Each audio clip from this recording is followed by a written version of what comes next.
Pintura muna tayo. Pinturahan natin to. You know. Natagas. Pinturahan muna natin yan ng ano, ng waterproofing. Mainit pala dito, ano?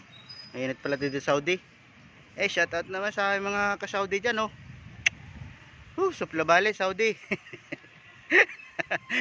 Mainit pala sa Saudi. Ayun ko lang napagtanto, mainit pala talaga dito.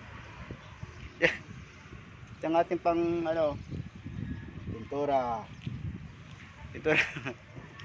Kapal-kapalan natin to. Kapal-kapalan natin to para hindi pasukan ng tubig. Papasok ng tubig nababaak pala yan sa katagalan ng init, babaak.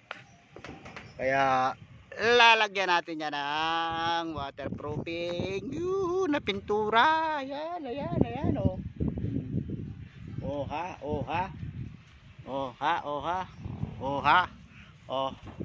Sinong gusto magpapintura dyan, itawagan nyo na ako para mapinturahan natin. Ang kabalansan block ko. Agoy, ginuot ako sa araw. Shoutout naman dyan sa inyo mga kawalas. Yuhu.